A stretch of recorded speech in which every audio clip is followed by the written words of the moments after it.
इस वर्तमान सरकार ने बेरोजगारी से लड़ने के कोई अच्छे कदम तो उठाए नहीं, बेरोजगारी को बढ़ाने के लिए एक माध्यम और ढूंढ लिया है। वो जो नेतृत्व कर रहा है कर्मचारियों का, या तो उसे खरीदा जाएगा, उसकी आवाज को दबा दिया जाएगा, कर्मचारियों की मांग को समाप्त कर दिया जाएगा। 60 दिन होने से पहले उसे ही या तो नौकरी से निकाल दिया जाए, और अगर वो नहीं मान, हो सकता है उसकी हत्या भी कर दी जाए। तो कोरोना काल के चलते मजदूरों के बाजे बजाए अब ये कंपनियों में जो काम करने वाले कर्मचारी हैं, अब ये उनके ऊपर गाज गिर रहे हैं कि ये सरकार राष्ट्र हित के लिए बनी है, अहित करने के लिए बनी है। 7 घंटे को बढ़ा करके 12 घंटे कर दिया गया है। जो आपका वेतन माने वही रहेगा, तो जो गरीब था गरीब और ज्यादा गरीब होता जा रहा है। ये सरकार धन्ना से उद्योगपतियों के पक्ष में बात करती है, जहां पर धर्म के आधार पर सारे कुकर्म किए जाते हैं। जो कहीं भी संभव ना हो, वो धर्म के नाम पर कुकर्म होता है।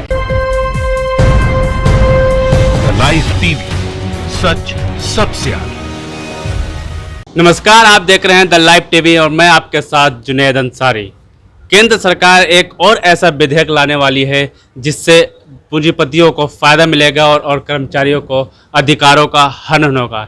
इस विधेयक लाने वाली, इसमें यह होने वाला है कि कोई भी कर्मचारी पहले तो 60 दिन से पहले नोटिस दे के हड़ताल करेगा, यानी वो हड़ताल भी नहीं कर सकता, अपने ऊपर हो रहे अत्याचारों की आवाज़ नहीं उठा सकता। और सबसे बड़ा इम्पोर्टेंट बात यह है कि जो भी कंपनी वाले होंगे या पूंजीपति होंगे, वो 300 कर्मचारियों को निकाल सकते हैं बिना सरकार के नोटिस के, या रख सकते हैं।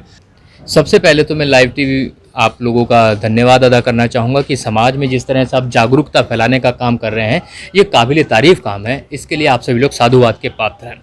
जहाँ तक सवाल है कि केंद्र सरकार ने जिस तरह से समय समय पर कई तरह से ऐसे बिल बनाए हैं या अध्यादेश लेकर के आई है, जिसकी वजह से सामान्य जनता या फिर किसानों के ऊपर बड़ा ही नकारात्मक असर पड़ रहा है, या सामान्य जो लेबर कैटेगरी के लोग हैं उनके ऊपर बड़ा ही नकारात्मक असर पड़ रहा है। और ये नकारात्मक असर कुछ इस कदर बढ़ चुका है कि आज समाज में आर्थिक रूप से सभी लोग टूट चुके हैं। भारत की आर्थिक रीढ़ की हड्डी तोड़ी जा चुकी है, लोगों के रोजगार समाप्त हो गए हैं, लोगों के घरों में जो आने वाली खाद्य सामग्री है वो बड़ी महंगी होती जा रही है, गैस महंगी होती जा रही है। दूसरी तरफ पेट्रोल और डीजल तो अब इस मकाम पे पहुंच गए कि डीजल पहली बार पेट्रोल की कीमत को पार कर गया।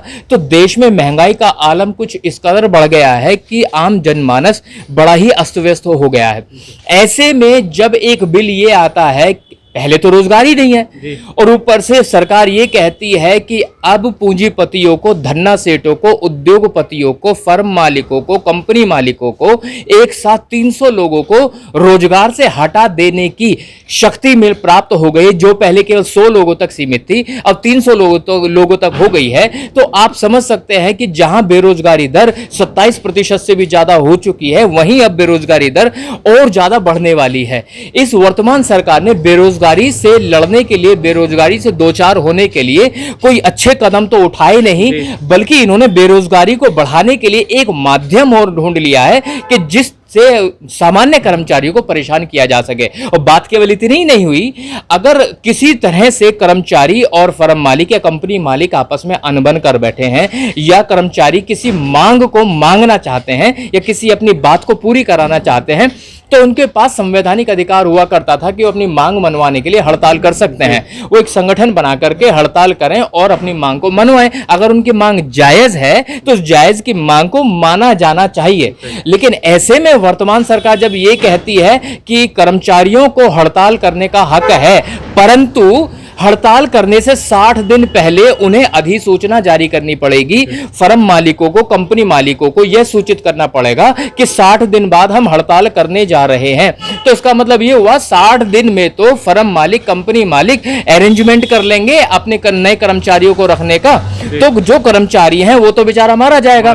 तो बेरोजगारी दर जिस कदर बढ़ रही है, तो मुझे ऐसा लगता है वर्तमान बीजेपी सरकार कहीं ना कहीं एक जातिगत दुर्भावना से काम कर रही है, धार्मिक अंधविश्वास के तहत काम कर रही है, हिंदू और मुसलमानों में बांटकर पूरे समाज को देख रही है। और समाज में वो लोग जो निचले तबके के हैं, मुख्य रूप से SC, ST और OBC के जो लोग हैं, वो मजदूर वर्ग में अधिकतर आ रहे हैं, मजदूरी कर रहे हैं, कंपनियों में छोटे स्तर पे काम कर रहे हैं। तो ये जो गाज गिरने वाली है, तो सामान्य छोटे स्तर के लोगों के ऊपर गिरने वाली है। तो आपने कहा कि इसमें तो जो है सामान्य जो होंगे मजदूर लोग भी पिस रहे हैं। जैसा कि आपने बिल्कुल सही कहा कि अगर हम 7 दिन पहले नोटिस देते हैं एक तरफ तो आपने अधिकार दे दिया कि निकालने का, अगर हम अगर हड़ताल की नोटिस देंगे तो अपना जाहिर सी बात है नाम तो जाएगा ही, तो वो तो फिर तो निकालना ही निकालना है। बिल्कुल, जैसे ही फर्म मालिकों को, कंपनी मालिकों को इस बात का अंदाजा होगा, अंदेशा होगा कि फला फला व्यक्ति है जो कर्मचारियों का नेतृत्व कर रहा है, तो यहाँ क्या हो सकता है, वो जो नेतृत्व कर रहा है कर्मचारियों का,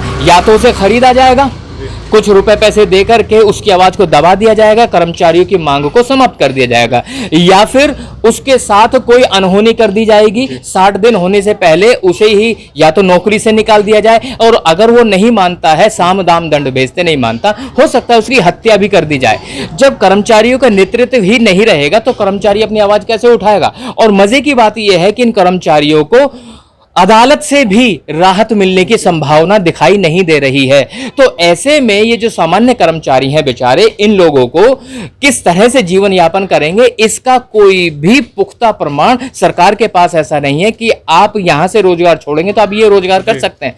पहले तो कोरोना काल के चलते हुए इन्होंने मजदूरों के बाजे बजाए, इन्होंने मजदूरों को खाने खराब कर दिया, इन्होंने मजदूरों को रोटी से दूर कर दिया, मजदूरों को परिवारों से दूर कर दिया, मजदूरों को परिवारों की आर्थिक रीढ़ की हड्डी तोड़ दी।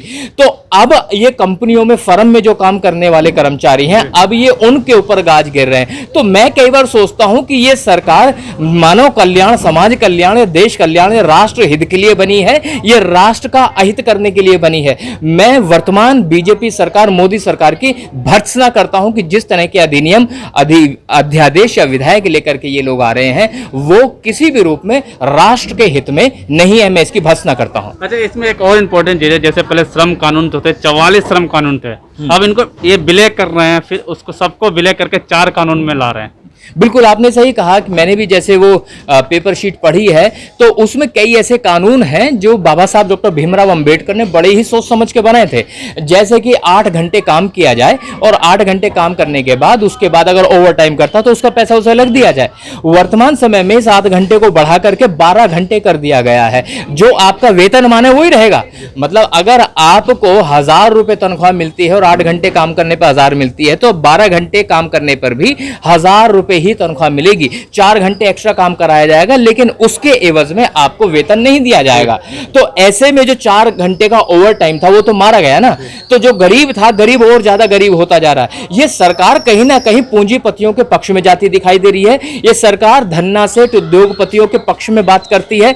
ये सरकार, मुझे ऐसा लगता है क्योंकि चुनावों में जो ढेर सारा पैसा खर्च किया जाता है, तो वो जो पैसा है उन धन्ना सेठों से ही आता है। तो धन्ना सेठों से पैसा लेकर के चुनाव लड़ते हैं, चुनाव लड़ने के बाद चुनाव जीत जाते हैं, और जीतने के बाद उन धन्ना सेठों का ही जेब भरने का काम ये करते हैं। वर्तमान में जो कर्मचारी वर्ग है, जो मजदूर वर्ग है, जो छोटा वर्ग है, उस तबके को ये बिल्कुल नजरअंदाज कर रहे हैं, और उसकी आर्थिक रीढ़ की हड्डी तोड़ने का पूरा भरसक प्रयास मोदी सरकार कर रही है।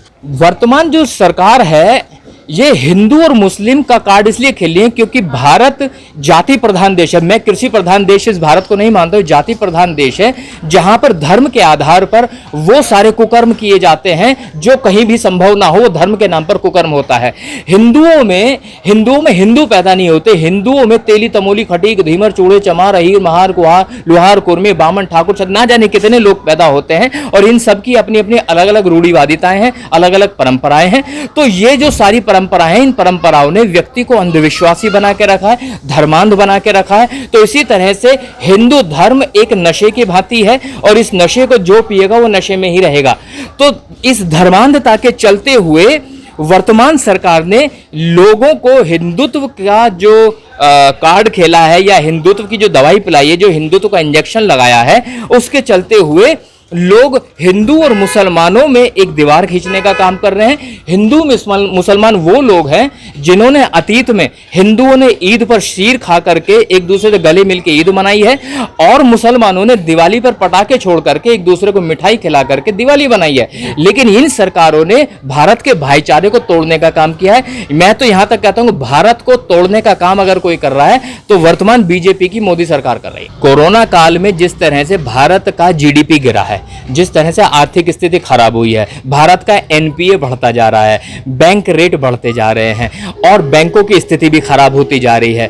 बैंकों का निजीकरण किया जा रहा है, और बहुत सारी सरकारी संस्थानों का निजीकरण किया जा रहा है।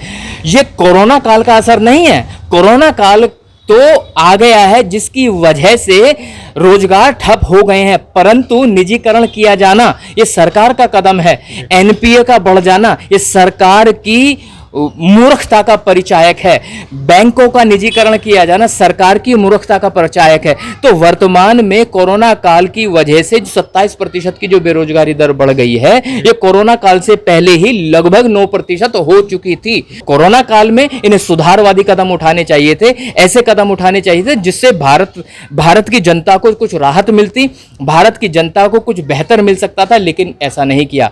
और ऐसा ना करने की वजह से भारत सरकार जो है जनता का अहित करने में अपनी अहम भूमिका निभा रही है।